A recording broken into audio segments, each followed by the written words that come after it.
Hayu besti rancangan deui abi ngadamel mie jebeu tah ieu lanjutan video anu kamarinya tah ayeuna urang lajengkeun dina video anu ieu. Tah beres alhamdulillah mie jebeu teh jadi primadona ayeuna mah. Seueur pisan anu jajanna teh kana mie jebeu sareng seblak, tapi mie jebeu jadi nomor hiji ieu teh nu dipaleser di warung abi teh. Duka kunaon jadi raresepeun pisan kana mie jebeu asal nama ana teh kana seblak nu resepna teh. Duka panginten bosen nya kana seblak wae mah.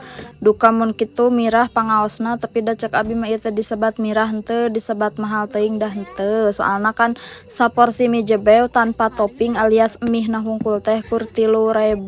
Tah upami hoyong ditambah topping mah tiasa requestnya ari topping mah. Da toppingna oge marirah mulai 1000-an aya nu 2000 teh tulang gitu tah. Janten tiasa di request gitu upami hoyong toppingna hoyong naon engke dijumlahkeun dina toppingna tah sapertos ieu toppingna ngangge sosis merah nya. Sosis merah hargana teh 1.500 ditambih mie 3.000 berarti ieu teh saporsi teh 4.500 eta teh entos pri sareng topping pangsit gorengna ditambih sareng jerukna tuh ieu porsi 4.500 menurut abi mah terjangkau kitu nya besnya pangaos sakieu teh.